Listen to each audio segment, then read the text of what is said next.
इस देश में कट्टरपंथी मजहबी दंगों का लंबा इतिहास रहा है।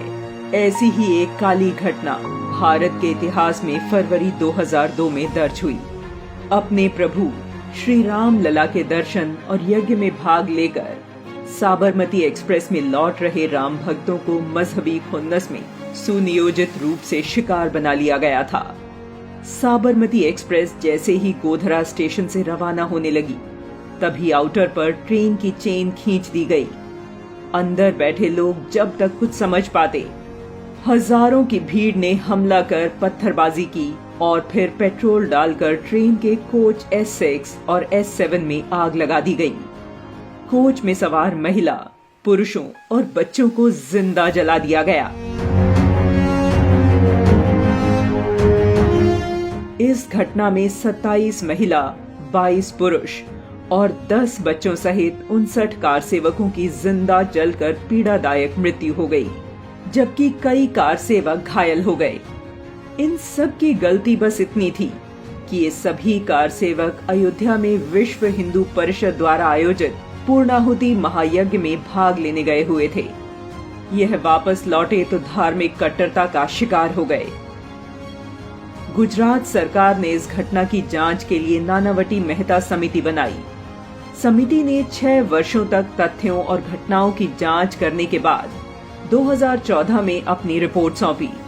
रिपोर्ट बताती है कि गोधरा दुर्घटना एक षड्यंत्र था, जिसको अंजाम देने वाले प्रमुख षड्यंत्रकारी मौलवी हुसैन हाजी इब्राहिम उमर और ननू मियां थे। इन्होंने सिग्नल फालिया एरिया के मुसलमानों को भड़काकर इस षड्यंत्र को अंजाम दिया। रिपोर्ट के अनुसार ट्रेन को जलाने के लिए रज़ाक कुरकुर के गेस्ट हाउस पर 140 लीटर पेट्रोल भी एकत्रित किया गया था। गुजरात फॉरेंसिक साइंस लेबोरेटरी के अनुसार आग लगने का कारण ज्वलनशील द्रव्य को कोच के अंदर डाला जाना था और आग लगाना केवल दुर्घटना मात्र नहीं थी। गोधरा सांप्रदायिक हिंसा का लंबे समय से शिकार रहा है। स्वयं न्यायालय ने भी ऐसी 10 घटनाओं का उल्लेख किया जो 1965 से 1992 के मध्य घटी और इसमें हिंदुओं की दुकानों एवं घरों को जलाया गया। आरोपियों के वकील का तर्क था कि रेलवे स्टेशन पर मुस्लिम दुकानदारों से कार सेवकों ने दुर्व्यवहार किया, जिससे दंगा शुरू हुआ। परंतु न्यायालय ने इस तर्क को स्वीकार नहीं किया। न्यायालय का मानना था कि रेलवे स्टेशन के पास स्थित सिग्नल फालिया एरिया के लोगों को यह अफवाह फैलाकर एकत्रित किया गया कि कार सेवक मुस्लिम लड़की का अपहरण कर रहे हैं। पास की मस्जिद से भी लोगों को भड़काने वाले नारे लगाए गए। बाद में एकत्रित भीड़ से ट्रेन रोकने के लिए कहा गया। न्यायालय ने माना कि यह एक सुनियोजित षड्यंत्र था, क्योंकि 5-6 मिनट के अंदर मुस्लिम लोगों को हथियार सहित एकत्रित कर रेलवे स्टेशन और ट्रेन तक लाना बिना पूर्व निर्धारित योजना के संभव नहीं है।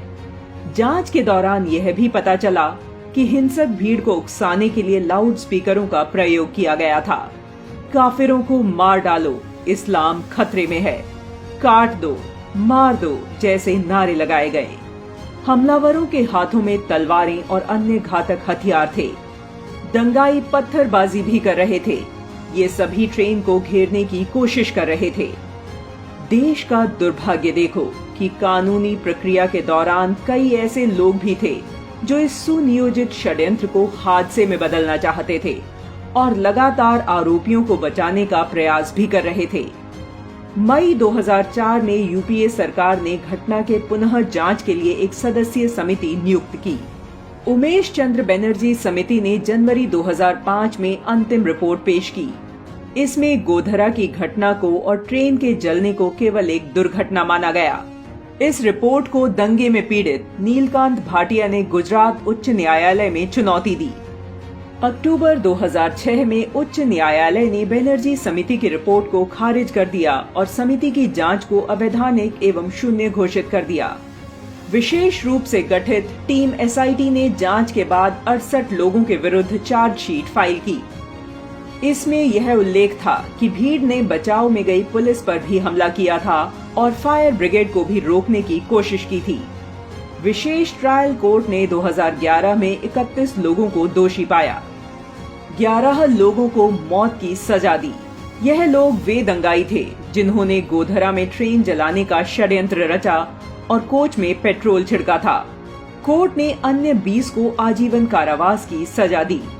बाद में चली न्यायिक प्रक्रिया में उच्च न्यायालय ने सभी 31 दोषियों को आजीवन कारावास की सजा दी।